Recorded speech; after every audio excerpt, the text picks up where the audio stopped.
going on? Welcome in the Matt Bernier Show on DRF TV. My name is Matt Bernier. You can follow me on Twitter at Bernier_Matt. This is the recap edition. We'll go back and take a look at a couple of the big races from Woodbine this past weekend, the weekend of June the 29th, or Saturday the 29th, more specifically. We'll take a look at the first jewel in the Canadian Triple Crown, the Queen's Plate, as well as the Grade 1 Highlander. Things a little bit different this week. Obviously, my setting is a little bit different, and also the setting down in New York City at the Racing Form's offices bit in flux because they are moving. So this week's recap show is going to be just those two races and then some thoughts and opinions. We won't have a full stakes montage, and we will not have the weekend's best as far as buyers are concerned. If I had to guess, things will be rather similar as far as the preview edition is concerned at the end of the week. That'll be coming on Friday because obviously we have the holiday coming up on Thursday. However you listen to this thing, thank you for doing so. You have YouTube, SoundCloud, iTunes, video.drf.com, as well as Spotify. Please rate, review, and subscribe. Questions, comments, concerns beneath the video player on YouTube or directly to me on Twitter at Bernier_Matt. So again, things will be a little bit different this week for the recap. They'll also be a little bit different for all the other videos we do. As you can see, the sunlight is playing tricks with me at this point, so the lighting is changing a little bit. But no out of the gate this week. The preview edition of the Matt Bernier Show will be later on. It'll come up on Friday at some point. All the stakes previews, they'll be done. They'll just be done sort of in different situations because Illman and Beer will both be remote as opposed to normally being in the studio. And obviously myself, I am not in my own home studio. So we've got some things changing, but nonetheless, we'll press on. We'll get the job done.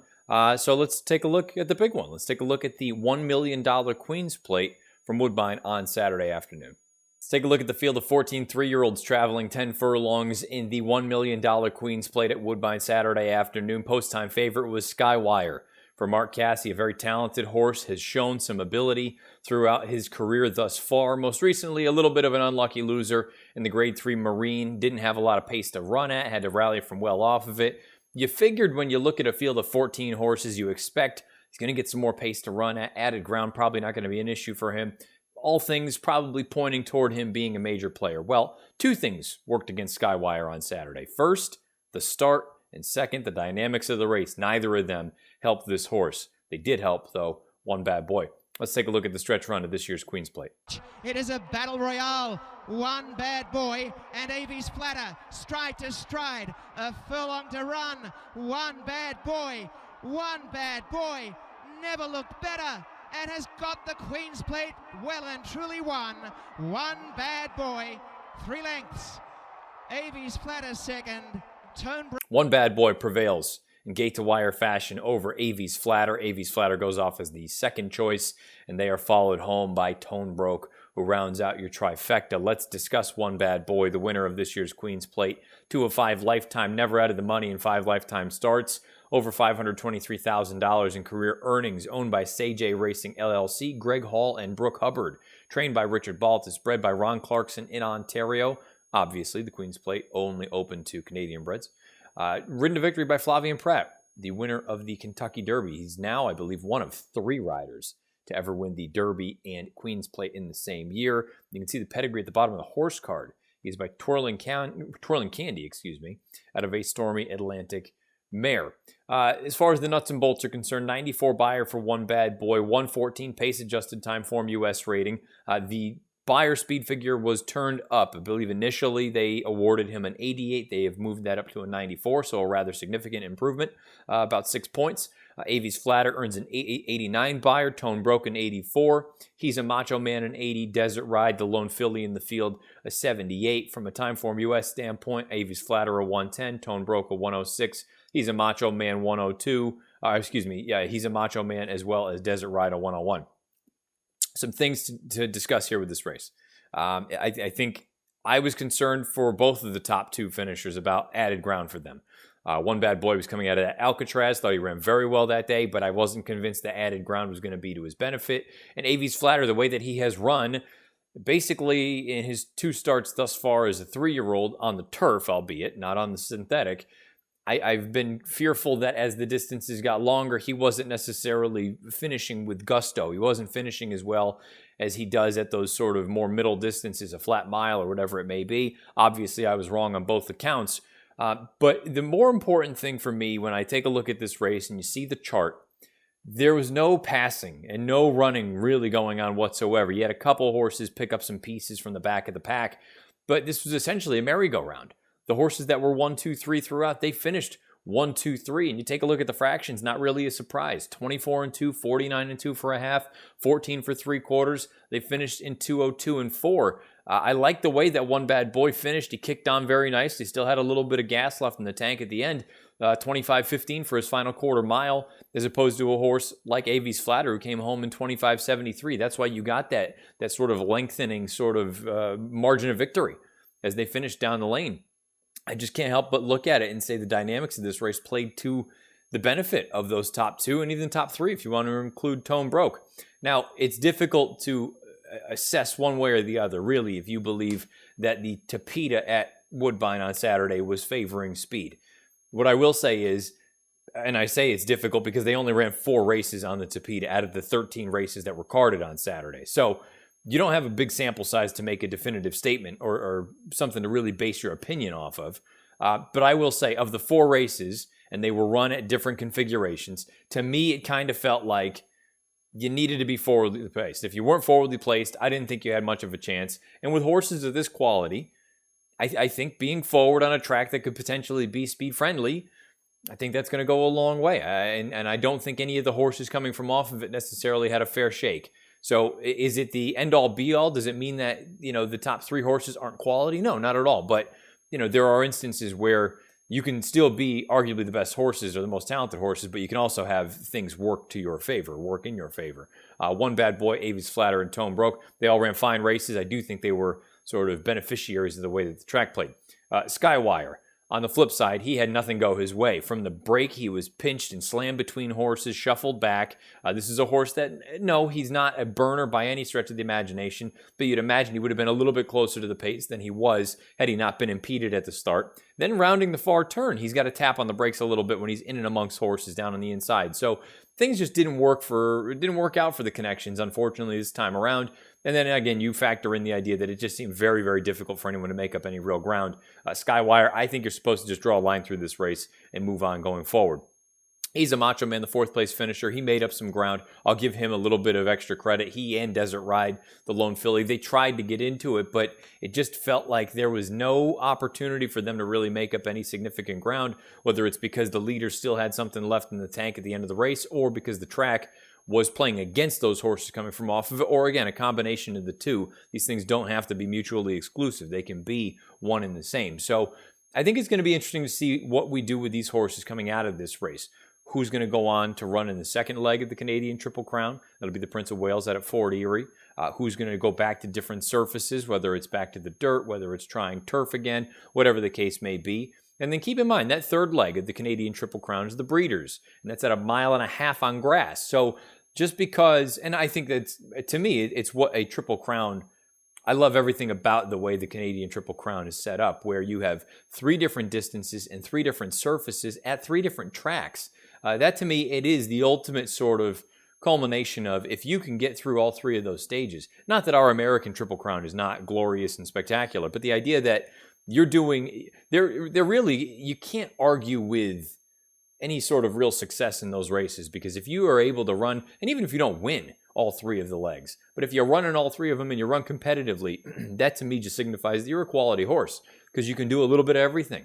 You're not dependent on one thing or whatever the case may be. We'll find out how many of these horses exit this race, move on to the second leg in the Canadian Triple Crown. What we do know is One Bad Boy for trainer Richard Baltus and Flavian Pratt.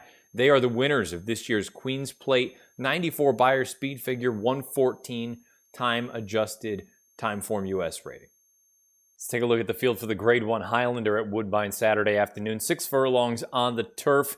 Post-time favorite was Caribou Club. Caribou Club is a nice horse for Tom Proctor and Glen Hill Farm. We know on his best day what he's capable of. His most recent run over in Dubai in the Alquaz Sprint, don't hold that against him. Didn't work out for a number of reasons. But you know on his best day what he is capable of.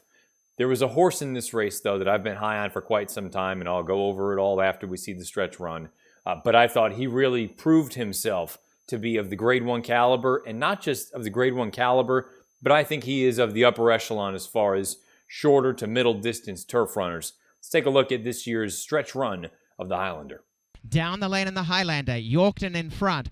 In second, Extravagant Kid issues the threat, and now Caribou Club on the outside of Super Smart. And trying to get home from a fairway back is Wet Your Whistle from last. Narrowly in the centre, it's Extravagant Kid. Running home is El Tormentor on the inside, and Wet Your Whistle finishing like a train.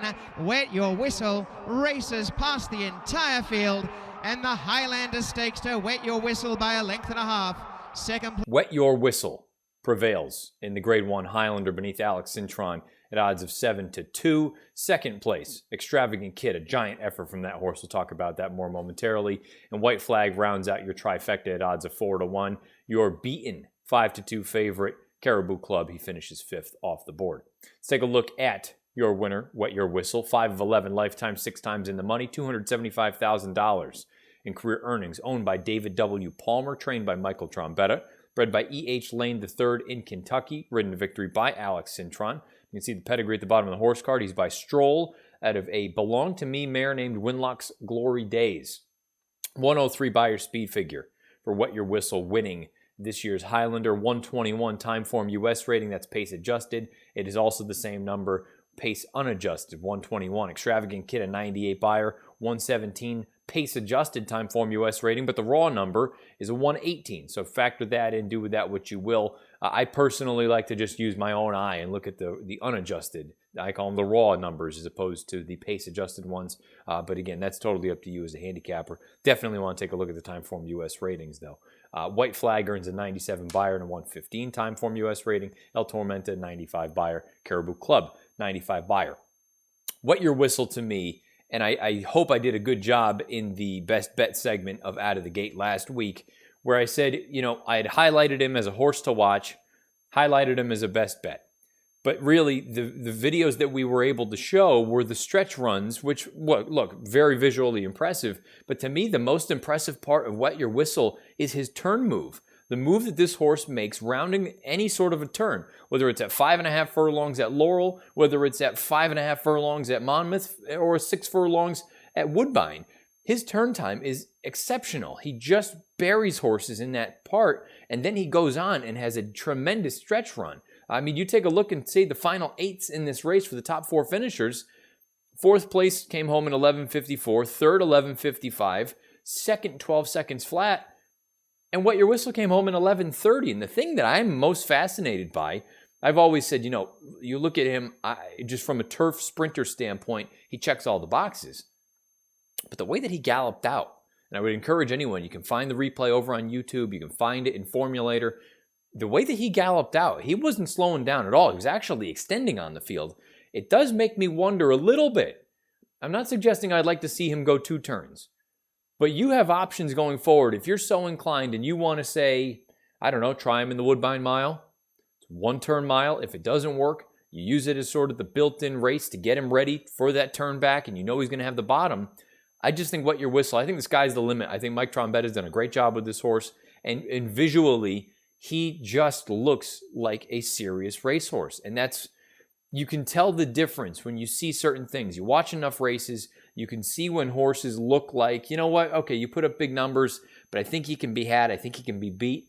And on the flip side, you can see horses that maybe the numbers aren't there just yet, and maybe they haven't faced the tougher company. And I think that's why you need to, class is a very subjective thing in my opinion. Because, you know, not 2 non-winners of one other than races are not necessarily the same. You may have considerably weaker horses in one N1X than another. So the 2 winners of those N1X races, when they move into N2X company, sure, they're getting a little bit of a class hike, but one horse is a hell of a lot more capable at that next level and handling that hike than the other one is. And I think that's the same case here, where, you know what, if you saw what Your Whistle had done in that race at Laurel and then in that race at Monmouth, this run here at Woodbine is of no surprise because it looks like this is a horse trending the right direction, and I think the sky's the limit. I'll be very interested to see where he shows up next. Again, I'm not suggesting I'm also not opposed to the idea of 2 turns if you want to just take a shot and see. And he's run at longer distances in the past, but it just feels like these 1-turn races, he has taken his game to the next level. I would love to see a try in the Woodbine Mile. You know, he can handle the outer turf course at Woodbine. And if it doesn't work, you have the built-in turn back. Now, the Breeders' Cup, I have no idea what the turf sprint is going to be run at this year. I don't know if it's going to be run at 5 or 6.5 down the hill. It wouldn't stun me. This is nothing. This is pure speculation. It wouldn't stun me if we don't see 6.5 furlong races anymore at Santa Anita. I don't know anything about it, as I said last week in the preview edition. I'm not a reporter. That's just purely, I'm taking a wild sort of guess there, and I don't know how wild it is. We may not see those 6.5 downhill races anymore. If that's the case, at 5 furlongs, there is a big difference between 5 and 5.5 and 5 and 6, obviously. I don't know that late kick from Wet Your Whistle, boy, you're going to have to get moving a hell of a lot earlier. But you know what? It's a good problem to have if you're the Connection. Start plotting that out. Do what you need to do. But I'd love to see you trying the Woodbine Mile and then perhaps work from there. If that works, then the Breeders' Cup Mile is in play. And if it doesn't, you can turn them back to the Turf Sprint. The other 2 horses I want to touch on. First, let's talk about Caribou Club. Again, I don't think he didn't get out of the gate all that well. I don't want to hold this race against him. I think he probably needed a race before we're going to see his best. And I also do wonder from a distance standpoint if this is a hair on the short side. I think he is better at 7 and a flat mile, those sort of distances. So maybe you want to give him the benefit of the doubt. Don't hold this one against him. I expect him to move forward, second start back off the layoff. The other horse I do want to touch on, though, is Extravagant Kid. And the reason I want to bring him up is because when you look at the chart for this race, and I don't know if it's already been shown or if you want, rewind at this point and take a look. You see where the first, third, and fourth place finishers were at the half-mile point. And you see where Extravagant Kid was, and you see the fractions of 22-2, 44-4, 56, 107-4. And you see that he is the only part of the pace that is remotely close at the end. Not only is he remotely close, he finishes a pretty clear second. I think it was just a tremendous effort from this horse. Now, he, to me, is best at 5.5, 6 furlongs. I wonder if this is an instance where you take him down to Saratoga and you try to find some sort of a 5.5 turf sprint stakes race for him to run in. Maybe there are other races up at Woodbine that I just off the top of my head, I'm not, I'm just not top of mind. But Extravagant Kid, to me, this is a race that is better than maybe even the page would suggest. Because I think, 1, he got beat by a really good horse, and 2, he's the only part of the pace that stuck around at the end of this thing. Extravagant Kid, probably one that you want to give another look to wherever he shows up. But Wet Your Whistle, look, and all of you that play this game, you know it happens to everyone, and it's happened to me with this horse. You see a horse that you get excited about, and then you watch, and they continue on, and it's almost like you're watching one of your own kids. He's become a bit of a pet of mine. I love Wet Your Whistle, and I think he's the goods. He gets the job done. You could have had him for $40,000 about roughly a calendar year ago. I believe it was July the 8th that he made his debut, and you could have had him for 40 grand. Now, less than 365 days later, he's a Grade 1 winner. Wet Your Whistle gets the job done in the Grade 1 Highlander with a 103 Beyer speed figure. Now, as I said at the top, there won't be the sort of standard stakes montage that we normally do. There won't be the weekend's best buyers. We will, though, just have sort of a quick hits, thoughts, opinions piece here anyway about a number of stakes races. I'm not going to touch on all of them. I'm just going to throw out some ideas if there's anything intriguing that I find. So here we go. Let's go into the quick hits segment, and then we'll get you out of here in good order. Button this thing up with some quick thoughts. Again, we don't have the stakes montage, but I'll rip through some of the graded stakes action from this past weekend. The Mother Goose Dunbar Road for Chad. She did what she was supposed to do. I suppose there were some precarious moments where she's in and amongst horses. At one point, shuffled back to last. But she never really looked like she was in danger at any point. Gets out to the clear, finishes full of run. I think she's very talented. The question now is going to be ultimately, she's going to get tested down the road, whether it's by Guarana, whether it's by some of these other fillies. But make no mistake about it, she looks like she is the goods. Pretty terrible trip for Safta. Whether you thought that she would have actually been a contender or not, that's really not the point. The point is she was a horse that, from a tactical standpoint, expected to be forwardly placed. She wasn't. She could never establish that position. I kind of think you want to give her the benefit of the doubt there. Princess Rooney, Stormy Embrace, another story. Basically did what she was supposed to do at odds of 1-5. If you're looking for a horse to take out of that race, other than her, Trenchtown Cat ran her eyeballs out. Given she's not as talented as a horse like Stormy Embrace, she was well clear of the rest of the field. She ran a bang-up race there wherever she shows up. If it's in a sort of little listed stake down at Gulfstream or one of those types of races, maybe you want to give her a look. Dance Smartly, I have nothing really special to add about that one. The King Eddie, Synchrony, too much horse. don't really have much to add there. The Smile Sprint Diamond Oops rallies from off the pace. This is a horse that I said when I went over the stakes preview last week, his form on dirt just paled in comparison to his form on turf. And it makes me really question the overall quality of that Smile Sprint. I thought Jalen Journey acquitted himself nicely, first time really facing decent horses. But having said that, how good can I possibly think he is if a horse like Diamond Oops comes over the top? And I didn't think much of Diamond Oops coming into this race. So, who knows? I've been wrong before about some of these races. I'm going to wait to make a definitive statement, but I'm leaning toward the Smile Sprint not being a particularly strong race going forward. And Dominion Day on Sunday afternoon up north of the border of Woodbine. Really nice to see the old boy, are you kidding me, back in the winner's circle. He gets the job done at 10 furlongs. And a bit of a blanket finish. 4 horses were relatively close when it was all said and done, but he gets the job done in the Dominion Day. So just some quick thoughts. Agree, disagree, whatever it may be. Let me know beneath the video player on YouTube or directly to me on Twitter at Bernier_Matt. This has been the recap edition. Thank you for listening. However you do, please rate, review, and subscribe. YouTube, SoundCloud, iTunes, video.drf.com, as well as Spotify. Number of ways for you to find this podcast. Again, you can follow me on Twitter at Bernier_Matt. Chances are this will look the same. It'll be the same sort of backdrop for me on Friday. There's a chance I may be back in my home office, but there's still a number of things that need to be sorted out between now and then. Again, there will be no out of the gate this week, but we will have all the stakes previews. They'll just look a little bit different, and maybe the timing will be a little bit off, but we'll have everything for you here with the exception of out of the gate. Enjoy the holiday. July the 4th, I'll be back on Friday, not Thursday, Friday, with the preview edition. We'll go over some racing. Probably more likely than not be looking at Stars and Stripes Festival at Belmont Park, Belmont Derby, Belmont Oaks, things of that nature. So until then, best of luck however you play, whatever you play, and wherever you play. This has been the recap edition of the Matt Bernier Show.